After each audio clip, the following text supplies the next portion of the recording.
You are listening to the VCast.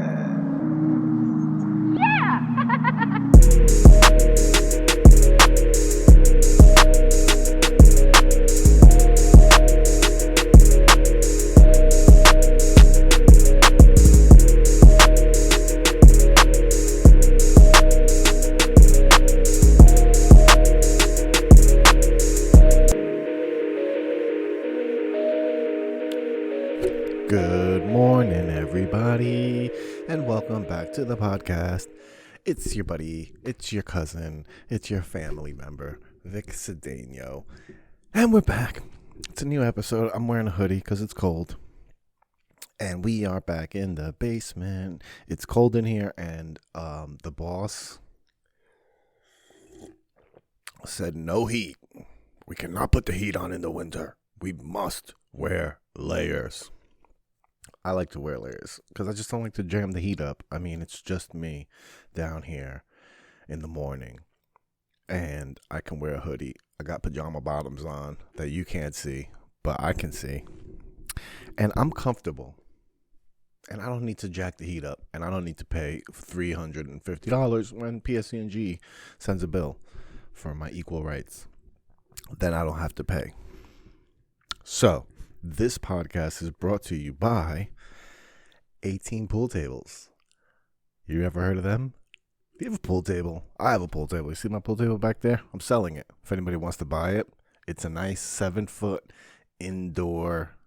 It's not an outdoor pool table. It's an indoor pool table. It's a 7-foot United Billiards bar table. It's one piece. Carry in, carry out. That whole frame stays together. And I'm selling it. And somebody's going to buy it. And when they buy it, they think they're going to come here and take that pool table apart and carry it out themselves. Mostly people think that you're going to be able to pull, take the legs off and carry the rest of it out. Sorry, Charlie. Sorry. Pool tables need professional pool table experts. And that's what you get when you call the A-Team. Dun, dun, dun, dun. Dun, dun, dun, dun, dun, dun, dun, dun, dun, dun. The A-Team will send over a pair of former felons, and they will come to your house with a cool van that is completely jacked up for no reason, and it's got special tires for no reason because they just deliver pool tables. They do not go on missions to save the world, so they do not need a jacked up van. But they got one anyway, just to look cool when they pull up to your house, and your neighbors will be like, hey, what is John doing? What's John up to? Why does he have B.A. Baracus carrying boxes into his house? What's going on, John? We need to know. The neighbors are going to be nosy. They're going to want to know what your business is because you have a jacked up van outside of your house with special tires and B.A. Baracus unloading pool table equipment from it and bringing it inside your house. And he's got 700 gold chains. What are you paying your employees that they're wearing 700 gold chains? 18 Pool Tables, tell me. Tell me, what is your problem that you're paying your employees with 700 gold chains and they're just delivering pool tables into people's houses with gloves with no fingers, New Jersey, that's NJNY pooltableservice.com. 18 Pool Tables, the number one name in pool tables. Look at this. In the about section of the 18 website, you'll find a picture of young William Jr. William Jr. is the owner-operator of 18 Pool Tables. He's also been my friend for over 15 years. And guess what? He has over 15 years experience in pool tables. What a coincidence. It's almost like if I brought him into this business. Like if I gave him his start in this business. Not his dad, me.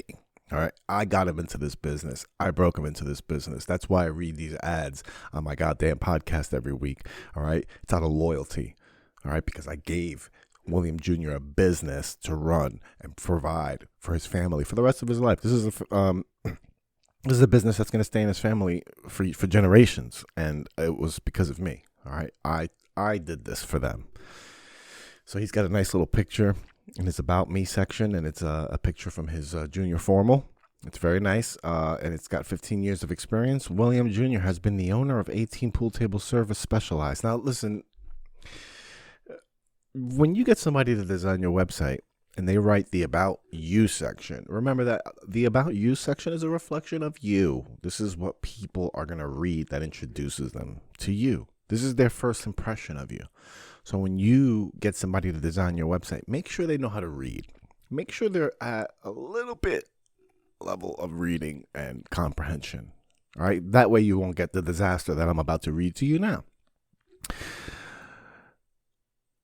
I don't know where this sentence starts or begins, so I'm just going to start from the back again. All right. With 15 years of experience in the billiards industry, William Jr. has been the owner of the 18 Pool Table Service Specialized, spreading his experience all over the tri-state area, period. That's the first sentence.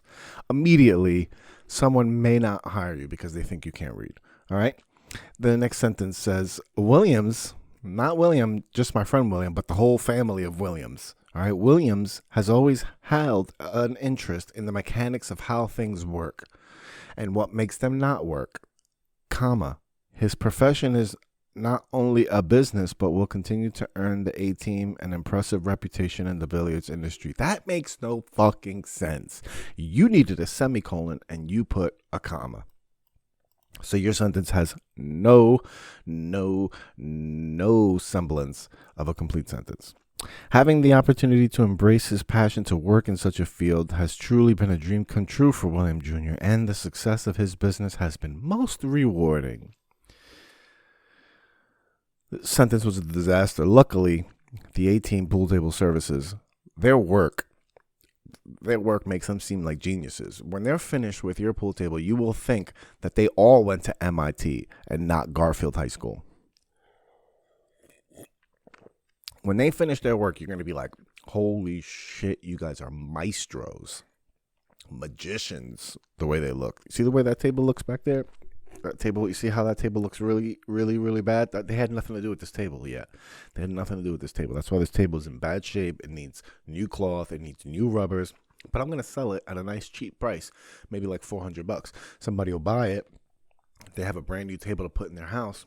They got to call the A-team. The A-team's going to come. They're going to take that table apart. They're going to pack it all away in this ridiculous looking van that looks like it's going to go on a safari, and they're going to put that in there with B.A. Baracus, and he's going to put everything nicely so it doesn't scratch. They're going to bring it over to the place where you want to install it. They'll set up the frame. They'll show you where it's going to go before it gets heavy, and then they make it heavy. Then they'll put new cloth. They'll put new rubber, and this table will be playing like new. You will have a brand new looking table in your house for less than the price of a brand new table. That's how buying used pool tables works online. People do it all the time. You'd be surprised. The A-team does not rely only on new pool table sales. All right. Most of this business is moving tables and fixing them. All right. And people love their tables. Do you love your table? Do you love your pool table? Because if you do, and you're not dealing with the A-team, then you don't really love your table. Somebody should tell your table that you don't love them. You don't love them enough to get A-team Pool Table Services. You're getting B-team Pool Table Services. That's what we're going to do. A-team Pool Table Services. All right? Go to the website. Find out more information about them. Call them. All right, 201-538-5428. Call them. 201-538-5428. Call them and get your shit together. All right? NY is a nice state, but the website is njnypooltableservice.com. njpooltableservice.com. Dun dun dun dun. Dun dun dun dun. Dun dun dun dun. Dun dun dun dun. 18 Pool Table Services. Bitch. Yo, I paid the bills, bro. I paid the bills up in this motherfucker. Got my coffee going. It's Monday morning. It's a new week. New week is new opportunity. So what are you going to do on Monday? Are you going to complain that it's Monday? Or are you going to be looking for shit to do? on Monday. Looking for shit to do. Isn't that weird to say? You're looking for shit to do on a Monday. I don't want to look for anything to do. I want to chill. I want to chill and do nothing. But guess what? Chilling and doing nothing gets you chilling and doing nothing. Chilling and doing nothing gets you doing nothing. There ain't no opportunities in that. I love doing that, though. God damn if I didn't do that all weekend. Wasted opportunities. I just sit around too much, bro. I just sit around too much and chill. I like chilling. I got all these things I have to post and list and sell. But we're making moves. All right. Credit report update. We're talking about fixing my credit and the things that I got to do. This is going to be a short episode, too, because it's already almost 6 a.m. and I got to get ready for work soon. And I've just been dragging my ass, and I want to make sure I get another Monday episode out for you guys. Keep it consistent, because next week's episode's coming out, and then the week after that is the social media break. I'm going dark from social media. Can't wait.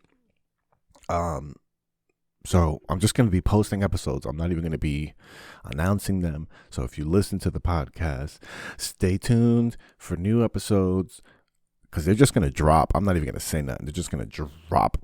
They're going to drizzy drop. All right, so update on my life this week. As you guys know, I'm on the mission to fix my credit, take care of all this nonsense, and change my spending habits. My spending habits are out of control. I just waste money on shit that I don't... I don't want to say that I don't need, because I need food. I just need to make better decisions. I need to make better spending decisions. I need to develop better spending habits. This is very important. We need to develop special spending habits that are responsible. Okay, we need to have responsible spending habits and make sure we're not spending money on stupid stuff. Okay, we can't be spending money on stupid stuff. Okay, Cedeno, don't be spending money on stupid stuff, okay? All right? We don't need to eat out 3 times a day when you have food at home. And you can make yourself a sandwich. Just make yourself a sandwich. Why do you have to go and eat Taco Bell? All right? You're fat enough.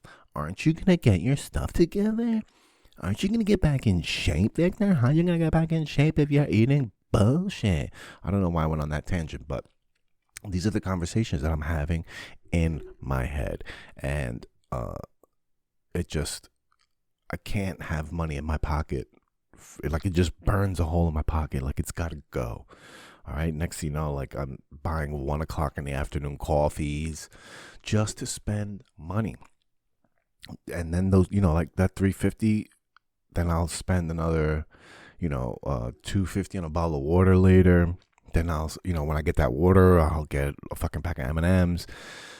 Like, there's just always something. There's just always something that when I have money in my pocket, I have to go spend it. So one of the things I'm focusing on this year is developing better spending habits and not keeping up with the Joneses, acting as if I'm broke, acting as if I don't have money, especially with the credit. Because when I don't have cash, I like to spend credit. I have no problems going to fucking 7-Eleven and dropping $6.52 on my credit card, on my debit, or on just a credit card, right? And that shit adds up, man. I've looked at months of spending, and you see just those little transactions, and you see 10 of them in a month, all right? Now, 10 transactions in a month doesn't sound like a lot. It doesn't sound crazy. But 3 transactions in a week, 3 random transactions in a week, 3 impulse buys in a week, let's say of $3 to $7, let's say $7. 3 impulse buys of $7 every week. That's $21 times 4. That's $80. It's $80 I waste in a month. And when you're going paycheck to paycheck, when you're trying to save money, when you're trying to pay bills, when you're trying to overcome debt, when you're trying to, save for a goal. Like, every fucking dollar matters. So I have all this money that I'm wasting, I'm hemorrhaging, and I need to develop better habits. Like, the same thing when I get some new weed. Like, when I get when I re-up on weed, I smoke like I have an unlimited supply. And then when I'm running low, my smoking habits change. So why don't my smoking habits stay the same like when they were when, you know what I mean? You know what I'm trying to say, right? So these are the things I'm talking about. So habits. So this weekend, a very major development in my credit thing happened. Something I wasn't planning on doing, something I've wanted to do, but I wasn't actively seeking it out because I had been denied so many times. I was looking for a debt consolidation loan.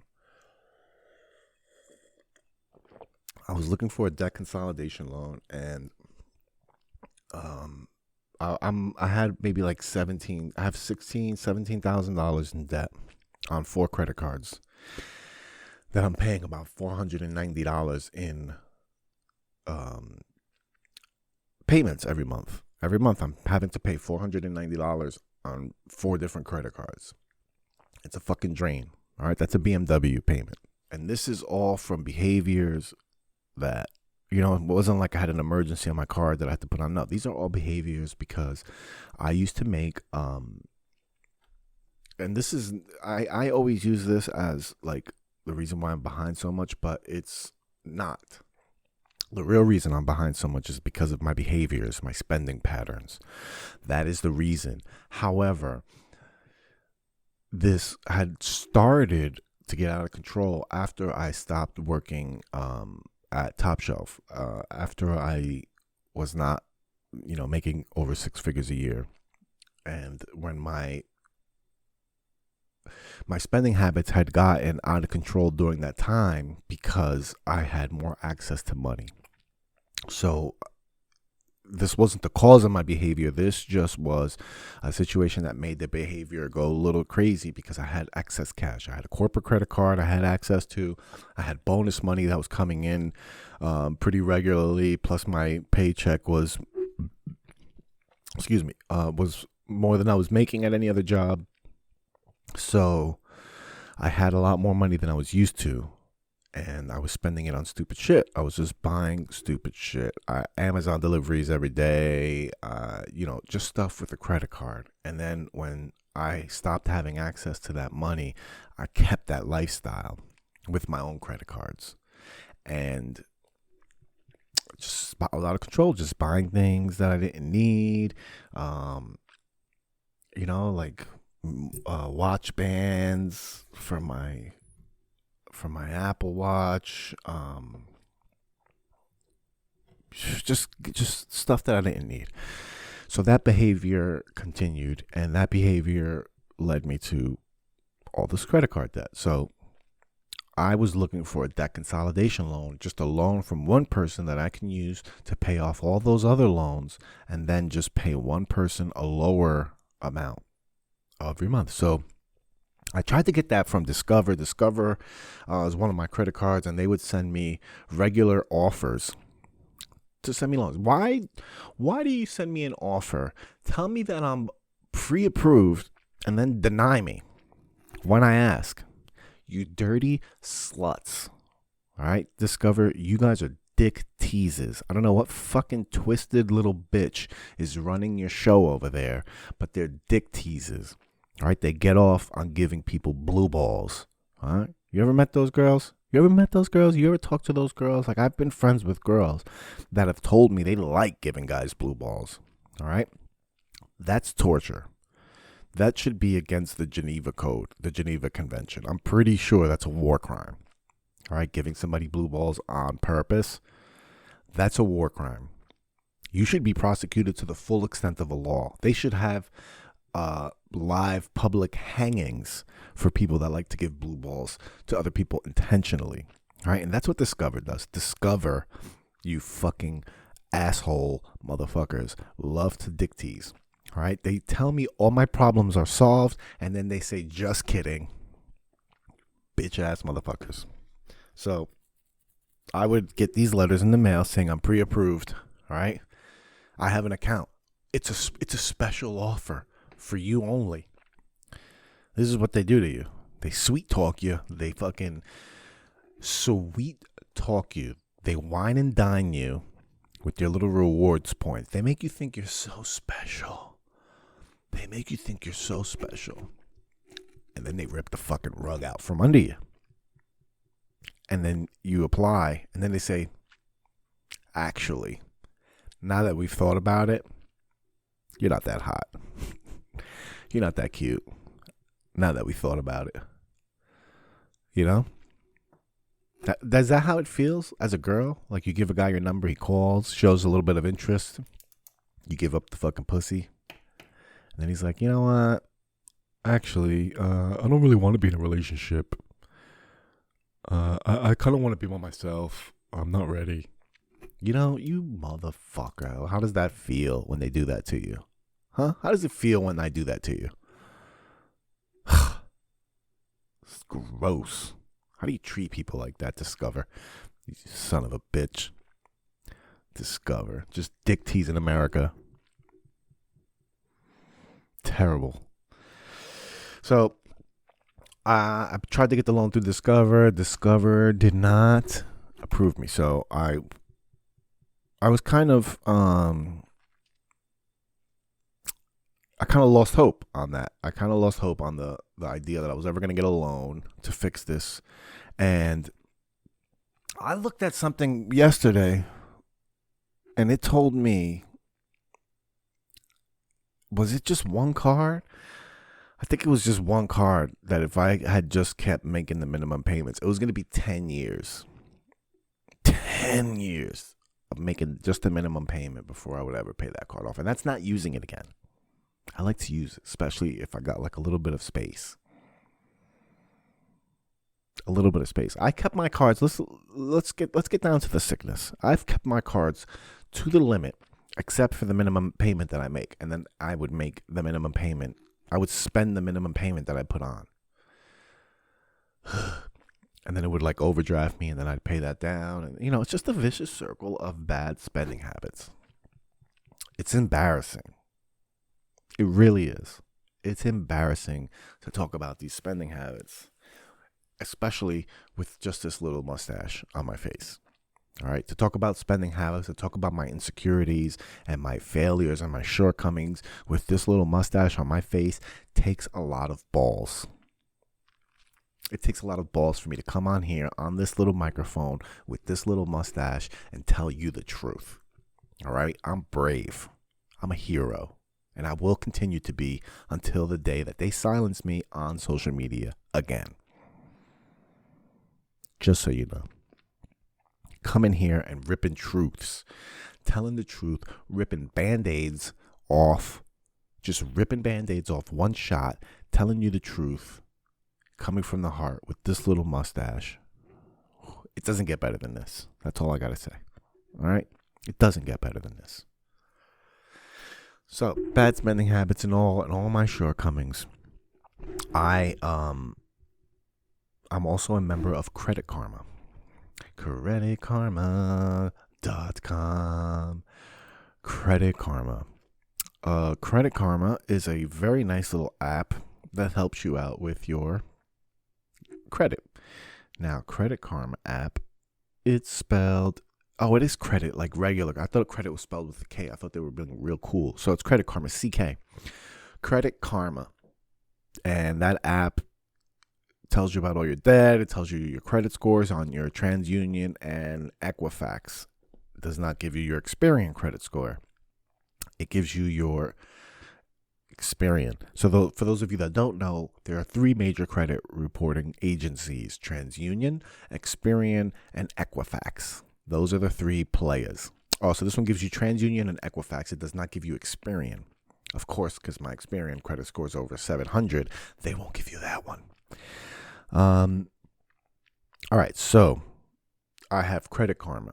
And I like Credit Karma. It tells me my score. It has has a credit analyzer, so you can go in there and you can run scenarios of, let's say you come into, let's say taxes are coming, right? Or the stimulus check. You get this money. You have $10,000 worth of debt, and you have it across these cards, and you have this money, and you're like, I want to make the most impact with this $1,000, right? I want to make the most impact on my credit. I want to do the thing that gives me the most power. That's what Susie Orman's always talking about. What are you going to do that gives you the most power with your money? So you can run scenarios on this credit analyzer with Credit Karma, and it will tell you what will happen if you do something. So if I say, I'm going to take this $1,000, I'm going to put it all towards Discover. I want to see what happens with my credit score once I do this. It'll do it. It'll run that scenario and tell you what your new credit score is. It'll do the same, for whatever scenarios you run, and it'll give you the outcome, the result of your decisions. Imagine if you had this fucking app in your life. Like, if I can just run an analyze, like, should I sell this guy this weed, this undercover cop this weed? I didn't know he was an undercover cop, but this CreditWise app just told me he was an undercover cop. So if I sell him this weed, that scenario is not going to be favorable for me. See that? Oh, or it would say, hey, doing this is going to help you grow up because you're going to have to go to jail and figure your shit out. You can't be a fucking little bitch anymore. Anyway, the credit scenario thing. So that, I have the app for that. And also tells you your accounts. It tells you when you new accounts open, if your account gets closed, changes in your credit score, different things that are reported. So it's a nice little app to have, especially if you're trying to fix your credit. So I opened the app, and then there's also offers on there, and based on your profile, you will get offered. You will get different offers. So I got, different credit card offers. I'd always get loan offers and things. And I never really paid attention to them. Except the other day, I opened the app. It told me I had a credit score change. I opened the app.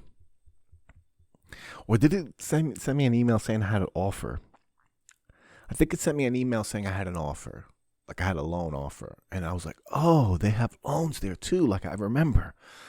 So I went back on there, and, they told me they had a loan. I was pre-approved. The monthly payment that I was pre-approved for was like $125 less than what I'm paying a month on the credit card. So I'm like, this is what I'm looking for. This is the scenario that I'm looking for. It's going to give me some more breathing room every month, and it will also give me an end date for my credit cards. It will wipe all that debt off my credit cards. And, it gives me an opportunity to fix things, right? So I applied without much optimism. Who's going to fucking give me a loan? I just didn't think it was possible, which, by the way, I have to say is stupid as fuck, all right? Or it's disheartening as fuck, because I just thought about it even more. On one hand, I'm like, how are these people not giving me a loan to pay less than what I'm paying a month already? Like, it doesn't make sense. Like, if I'm showing you that I can pay $490 every month, why don't you think I can pay $370? If you pay all that off, why don't you think I could pay $370? That is not the only consideration. That's why. The other consideration is the fact that if they do pay this loan off for me, how likely am I to continue to use those credit cards after I pay them off?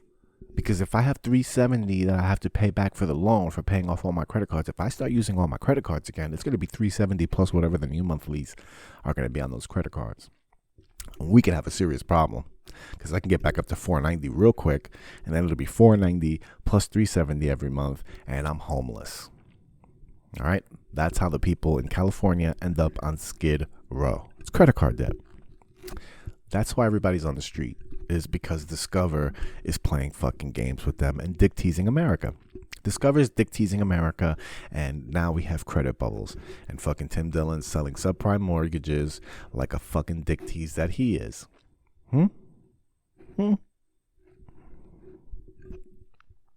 Dick tease scams. So we have the loan. So anyway, so I got approved for the loan, and I got approved through Lending Club, not Lending Tree, Lending Club. And I didn't know there was this whole thing online about crowdfunding loans. Crowdfunding loans. So Lending Club gets a whole bunch of people that want to invest in loans, right? Because loans have interest, so you're gonna make money on a loan based on the risk of the person. So, whatever the amount is, plus the person's credit profile and their history, ends up being a certain amount of risk, and then you can invest in that risk as a investor. Cool idea. I got approved. Somebody fucking funded my loan, and in a few days I had fucking 17 grand deposited into my account. It was fucking weird. It was weird. I don't think I've ever had that much deposited into a personal account. I've done it in business, but never in personal accounts. So my personal account got a nice little fucking. I was like, damn, I could just bounce, bro. I could take that to Mexico and live like a king. Like a king for a fucking week. Go down there and start a business. And just disappear. But they follow you, bro. The fucking credit people follow you everywhere. I just have to become a fucking Bitcoin investor. So anyway, gotta wrap this up because the morning poop is coming. The morning poop is coming. His little turtle head is sticking out, saying, good morning, good morning. I need to go and play in the water. So I got the loan. They deposited that money in my account. I tell you, very tempted to buying AirPods that I lost, replacing my AirPods. I wanted to buy ounces of weed. I wanted to buy a PS5. I wanted to buy a PS5. I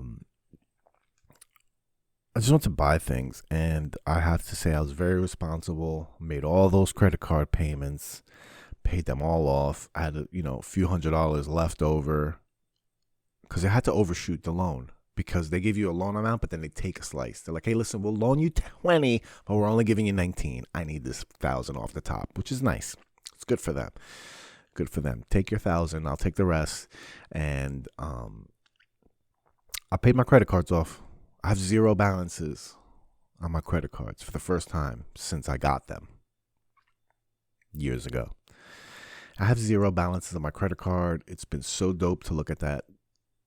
I keep logging into my accounts every once in a while and just see that zero balance. And I'm like, paid you off, bitch. I paid you off, bitch. I got on the Discover. I got on that Discover card and I hit pay balance, not pay minimum. I clicked the pay balance button, bro. Pay balance. Discover, gone. Capital One Visa, gone. Capital One MasterCard, gone. Amazon Financial Services, gone. Bitch ass motherfuckers. I was late one payment, and they just closed my account. And I wasn't even late, like I didn't make the payment. I made the payment, but the way my money was transferred and stuff, the funds weren't available, and the payment didn't go through. And then they were like, fuck you, we can't trust you. One time, bro. One time. These people don't give you no second chances, all right? They're like black women. They give you no second chances. They just fucking, you're done. You fuck up, you're done. All right? Amazon credit card services, financials. Black women, run by black woman company.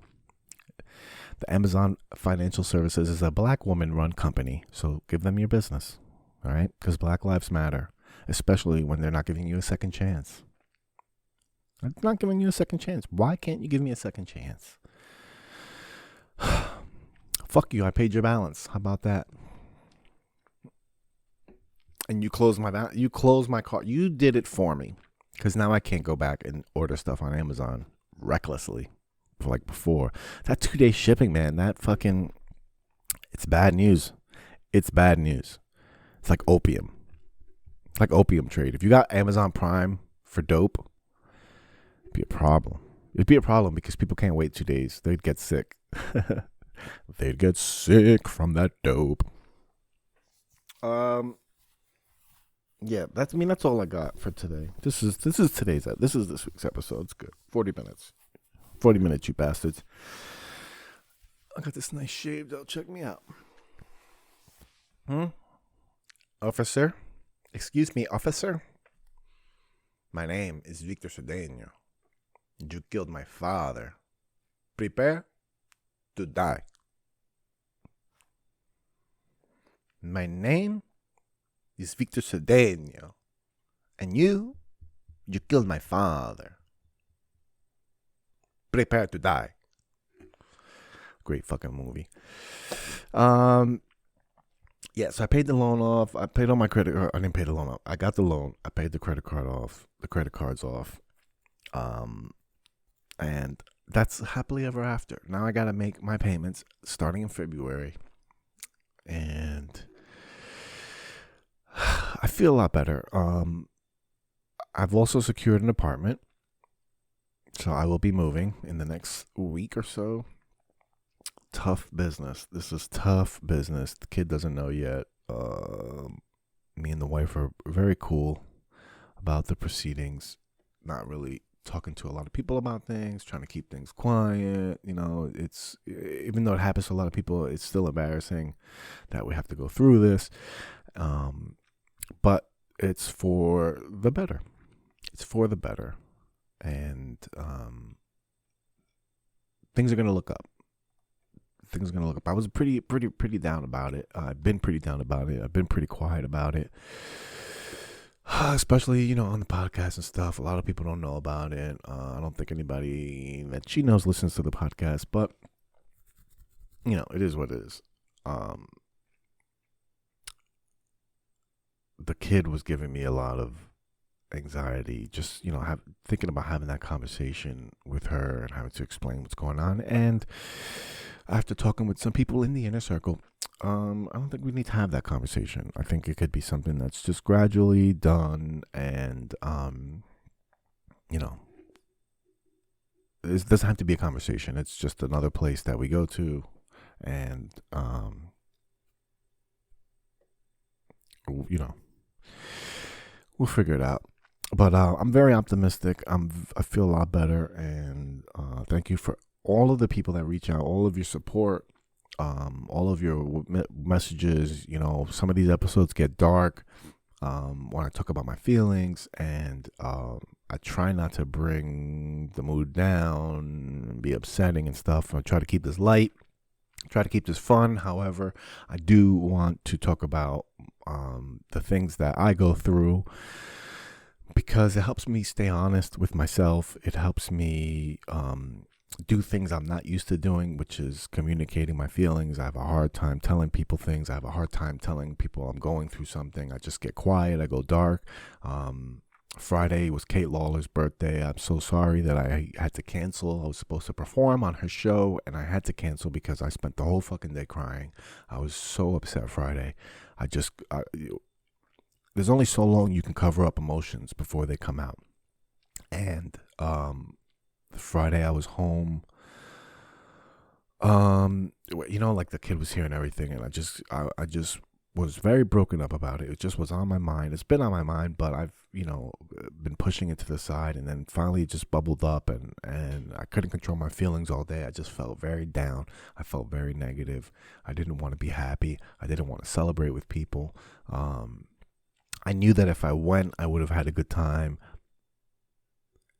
but there would have been a point during that I just wanted to leave, and I probably should have went, and I probably should have faced it. And this is just more of me being non-confrontational. But so I didn't go. I gave Kate $10 to buy a couple beers for her birthday, and I stayed home. But then I woke up the next day, and, you know, like I said, I had that conversation with my brother, and I feel so much better. I feel hopeful. I feel like I'm carrying less weight around, knowing that I don't have to devastate this little girl's world. Even though I still feel like I am going to, but I don't have to do it like it doesn't have to be a moment. You know, it could be something that's spread out over time and makes it easier for everyone. And I feel like less impactful, less traumatic for it to be like a moment rather than it just be like something that you just figure out. It sucks, but I think we're all going to be better off for it. And I'm very, very optimistic. I'm very optimistic. Things happen for a reason. I truly, truly, truly believe that. I've seen so much death in my life. All right, tragedy, death, like tragic death, not just people dying, like, my 12-year-old cousin, being found in a fucking trunk of a car, types of tragedy, all right? And from all these scenarios, something good has come out of it. Something positive has come out of it. And this is not going to be any different. It's going to make me a better person. And me being a better person is going to help me be a better father and a better partner. So I'm optimistic about that. And that's it. That's it for this episode, guys. I appreciate you listening. I'm going to drag this. I just keep dragging this out. I always drag these goodbyes out. Look, it looks like I'm wearing a dog collar, but that's my little Pepperhead's dog collar. All right, I have nothing going on, no new shows. February social media break. I encourage you, I urge you, I implore you to do this with me. Give yourself a break. You will not regret it, especially after, the madness that's been this last year and the election and all that stuff. If you've never taken a social media break, I urge you to take one. Just delete the apps from your phone. You don't have to delete the accounts, and see what happens. See what happens to you over a week, over a month. I know over the month for me, I get more time and I do more I do more different things, and it's a very, very, very welcomed mental break. And you see how much more important people are to you when you can't talk to them. Things we take for granted. So I urge you, take a social media break with me. It's the shortest month of the year. I did not do that by design. It just happened to be that way. But take advantage, unplug, feel better about yourself. Pick a goal. I'm thinking of doing no sugar February along with the social media break. Just a practice and discipline. No sugar.